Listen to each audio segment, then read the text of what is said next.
But Dr. Frank, the thousands of kids who went missing under Joe Biden's presidency, and the kids who are being sex trafficked. A lot of people think Yes. this won't happen in my hometown or in my neighborhood, but it Oh can, boy. and it will, and it probably already has, because that's Oh, how it common is it happening. is. Sound of Freedom is a great movie, but it kind of distracts people a little bit. It makes them think that sex trafficking is about taking some young girl or young child from another country and bringing them here. And certainly that is happening, and that's a big part of it. But people are less aware of is that actually there's a huge demand and a huge amount of it happening. Mom is sitting there at the park and her kid's on the swing set and she's reading her magazine. And 1 minute she's reading her magazine, the next minute she looks up and her kid is gone. That is a huge industry in this country. People don't realize that's actually happening to a large extent.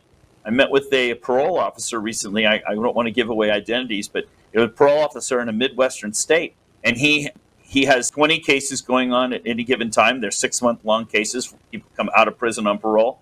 And 18 out of the 20 parole cases that he was monitoring were former child abductors. And I'm like, what? We're paroling people who were former child abductors? That doesn't make sense to me. We need to protect our children. And he says, yeah, it's kind of shocking. I asked him, what's the recidivism rate? What's the rate at which these former child abductors that are now being paroled repeat that offense? He said the recidivism rate is 80%. So if you think about it, just in this one incident that I encountered, a parole officer who has 20 parolees, 18 of them are former child abductors, 14 of them are going to repeat that offense. So at the minimum, we've got another 14 children that are going to be abducted.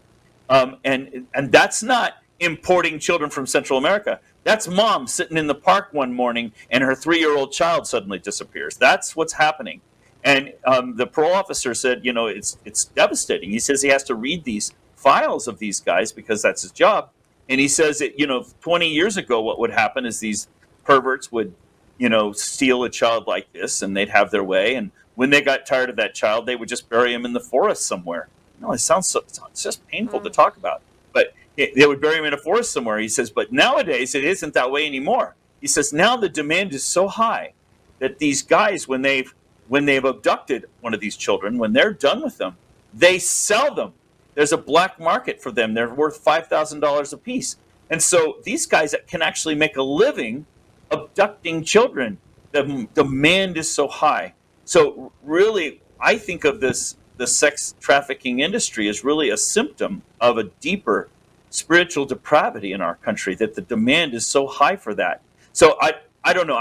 It seems such a horrible thing to talk about, but it's one of these things that we have to admit that it's real, and then once we admit it's real, there are consequences to these children that we then rescue. And I don't think this is going to go away in a day. And I agree with your comment about Biden.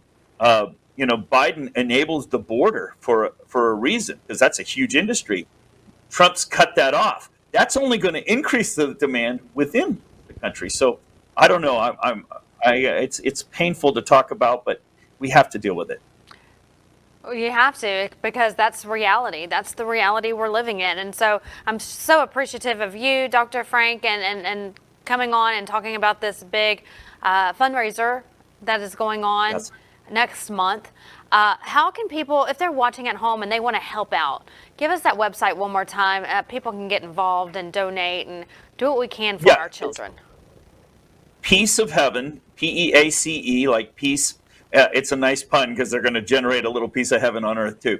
But peace, PEACE, PeaceOfHeaven, HEAVEN, PeaceOfHeaven.life.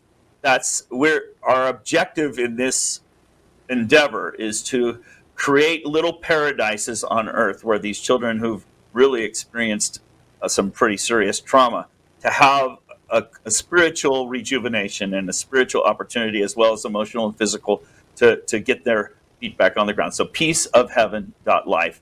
And I since I started this election work 4 years ago, Mr. Lindell made that movie about me.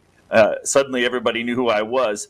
I don't have an income because of that. I just travel the country relying on people to support the work I do. But nevertheless, I signed up for a donation every month of $100 a month that I donate to the PeaceOfHeaven.life. So if I can do that, you can do that. And it's Yes. just sign up for $1 a day or something, or whatever you believe. But PeaceOfHeaven.life.